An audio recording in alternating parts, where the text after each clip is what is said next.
ทุกมื้อนี้จะจ่ายจะซื้ออย่างก็สะดวกเพียงแต่มีมือถือสมาร์ทโฟนสั่งโอนเท่านี้ก็ได้เครื่องที่ต้องการแล้วบ่ต้องยุ่งยากในการเดินทางประหยัดเวลาบ่เสียน้ำมันรถแต่มีสิ่งหนึ่งที่ทานควรระวังเพราะการที่จ่ายง่ายและจ่ายสะดวกจะเฮ็ดให้ทานรู้สึกเพลิดเพลินไปกับมันจนเกินไป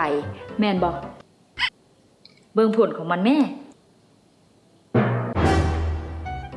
แล้วถ้าบังเอิญเดือนนี้จะเป็นไข้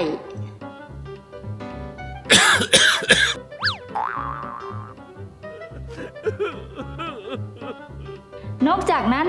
ยังอาจมีค่าใช้จ่ายที่บ่คาดคิดหลายๆอย่างที่จะเกิดขึ้นได้ในแต่ละวันเฮาขอแนะนำแบ่งเงินเดือนของทานอาจจะเป็น 10% หรือ 30% ได้ยิ่งดีเพื่อทอนใช้จ่ายในยามฉุกเฉิน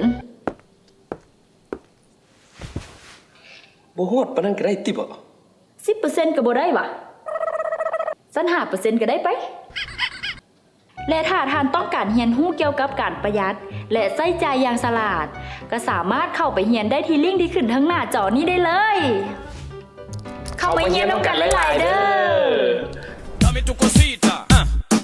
dame tu cosita, ay.